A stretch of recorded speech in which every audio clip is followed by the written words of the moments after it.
o capital contra o trabalho, os exploradores contra os explorados. Essa era, a era da luta de classes, passou. Mas a conflitualidade que estava subjacente ao conflito entre classes permaneceu. Então nós temos de pensar, dizem eles, a constituição de identidades políticas a partir do conflito e não o contrário. Então, a ser concreto, se nós pensarmos como os marxistas clássicos pensam, nós pensamos o seguinte: existem trabalhadores e existem os capitalistas, ou os burgueses, se quiserem. É pelo facto dos trabalhadores serem trabalhadores, terem uma identidade enquanto trabalhadores, que se contrapõem aos burgueses, ou à burguesia.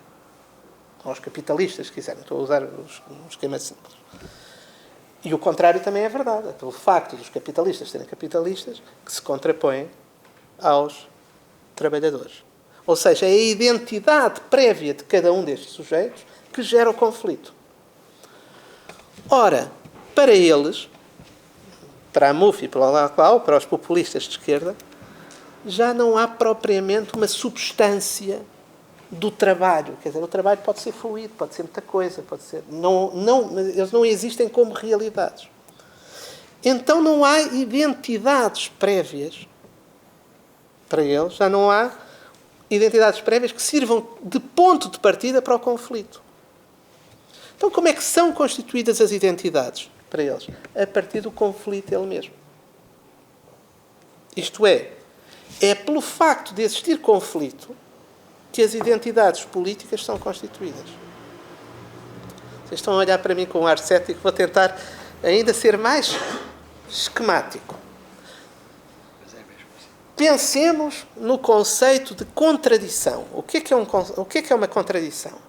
Se eu disser A não é, não há, A conflitua com não há, qual é a base deste conflito, a que eu chamo de contradição? A base deste conflito é a identidade, é o princípio da identidade. Ou seja, é pelo facto de A ser A, que A não é não há. Ou seja, a identidade está antes do próprio conflito. Este conflito, com base na identidade, é uma contradição, certo? Uma contradição formal. É porque A é A que A se contrapõe a não há, certo? Se houver um conflito real, por exemplo, o Sporting não é o Benfica, graças a Deus, e não é o Sporting. Ok, encaixa a boca. O Sporting não é o Benfica e não é o Porto, ou seja, é pelo facto de o Sporting ser o Sporting, que entra em conflito com o Benfica, que entra em conflito com o Porto, que entra em conflito com a Académica. Com a Académica ninguém tem conflitos. E por aí fora. Ou seja, mais uma vez, se houver aqui uma desigualdade real, o princípio do conflito é a identidade. Certo? Agora, no caso do tipo de conflito a que estes autores chamam antagonismo, é o próprio conflito que gera as identidades políticas. E não o contrário. Ou seja, é porque X entra em conflito com Y que X é X. Isso é um conflito antagónico. Então eles vão desenvolver, a partir deste esquema abstrato, o conceito de povo. E aqui é que vamos buscar o populismo. O que é o populismo?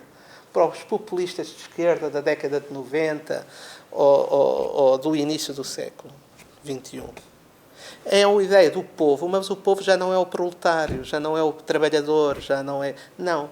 O povo a que os populistas, por exemplo, do Podemos espanhol, se referem, o que é este povo? Este povo só existe enquanto povo por contraposição àquilo a que em Espanha se chama la casta. A elite, se quiserem. Eles não existem em si. O povo não existe como uma identidade prévia. O povo pode ser muitas coisas. Agora, a sua identidade política enquanto povo precisa do outro. E esse outro é os privilegiados, a casta, a elite, que eles também não determinam substancialmente. O que é a elite? Estão a ver? Portanto, é uma forma, fazer uma redundância, um modo puramente formal de construção de identidades políticas. E do antagonismo. A partir do antagonismo. Por isso é que o populismo de esquerda herda o marxismo e deixa de ser revolucionário. Porquê? Porque os comunistas, a sério, queriam fazer a revolução. Porque partiam de uma identidade. Queriam uma sociedade diferente, nova, revolucionária. Pensavam a história como uma estrutura dialética que culminava na revolução, na ditadura do proletariado e na constituição de uma nova sociedade, onde já não havia contradições. O fim da história. Enquanto que, para os populistas de esquerda, já não existe revolução a fazer. Porquê? Porque não há estrutura dialética. A própria identidade do povo precisa sempre que haja uma elite que faça com que o povo seja povo. Estão a ver? Portanto, não há uma estrutura narrativa da história que tenha um princípio e que tenha um fim. Por isso é que o populismo de esquerda se torna completamente... Aliás, há um tipo que eu cito um francês de esquerda conservador, um orwelliano, basicamente, que é o Jean-Claude Michéa, que trabalha exatamente isso. Quer dizer, são completamente... o populismo de esquerda está feito para ser a consciência moral da sociedade que nós temos. Não querem mudar a sociedade, não querem mudar absolutamente nada. Está tudo muito bem. Não é? Ou seja, trata-se de uma estrutura de construção de uma identidade política a partir justamente dessa dimensão antagónica, de antagonismo. Mas, o que é que o povo pode ser? Ou o que é que o povo é? Em si mesmo não é nada. É uma coligação de singularidades. Ou de causas ou microcausas peculiares. São os gays, são os não sei quê, são as identidades particulares, peculiares de cada um, que não têm quaisquer afinidades uns com os outros, mas associam-se justamente numa estrutura antagonística, ou seja, adquirem uma identidade política a partir do antagonismo. Uma coligação de diferenças. Nesse sentido. Quando eu estou a apresentar as coisas de uma forma um pouco, digamos, abstrata, mas, por exemplo, a Chantal Mouffe escreveu um livro, que aliás resulta com um tipo, que é um tipo, aliás, brilhante, intelectualmente, o Íñigo Errejón, que foi o responsável pela campanha. É um tipo mais novo que nós, o responsável um dos dirigentes do Podemos. Ele saiu do Podemos e depois formou uma nova formação política, exatamente. Mas ela escreveu um livro com ele.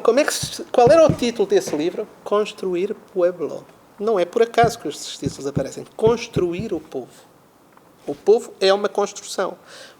E o que é que está subjacente a esta construção? Uma coligação de diferenças, cuja unidade é baseada precisamente na estrutura antagónica da compreensão da realidade social. Só se houver esta conflitualidade, quando não há, inventa-se. Não é? Só se houver esta estrutura antagonística, é possível, só quando houver esta estrutura antagonística, é possível falar de identidade do povo. Do povo como construção. Ora, tudo isto para chegar, então, à dimensão do como é que nós podemos pensar. E há aqui, antes de ir a isto, há aqui uma verdade neste sentido. Quer dizer, é evidente que a conflitualidade é talvez o instrumento mais importante de construção de identidades políticas. Naturalmente, nós sabemos isso. Quer dizer, quando se está na luta política ativa, não é? Muitas vezes as coligações são feitas em função, muitas vezes não, sempre, são feitas em função dessa estrutura antagonística. Naturalmente, isso é muito importante. Mas aqui, por parte dos populistas de esquerda, há a captação desta verdade fundamental. E há o aproveitamento desta estrutura em termos de pensamento político. Ora, O que me parece que se passa naquilo que podemos chamar os fenómenos de direita, de populismo de direita, que se geram na Europa a partir, com muito sucesso, a partir desde se pensarmos na Áustria, na França, na Itália, na Espanha, quer dizer, com muito sucesso, mas todos muito diferentes uns dos outros.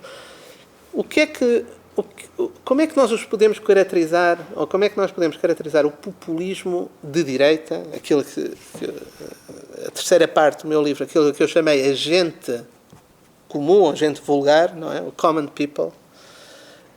Como é que se pode ser entendido, ou como é que, do meu ponto de vista, pode ser entendido este fenómeno a partir desta teorização do populismo? Eu diria através da junção de duas proposições que podem parecer contraditórias. Por um lado, o populismo de direita é tão sensível como o de esquerda a esta dimensão antagonística da política. Isto é muito interessante porque há aqui uma recuperação de vários autores, a começar por esse tipo sobre quem eu fiz o doutoramento, o Carlos Schmitt, que passa a ser, que é uma leitura de cabeceira à esquerda e à direita, por causa disso, porque ele pensa o político a partir justamente dessa dimensão conflitual. Isso é muito interessante. Poucos autores se tornaram tão lidos e relidos por gente tão diversa, não é? É muito... Aglomeradores. Aglomeradores. Exatamente. Por um lado,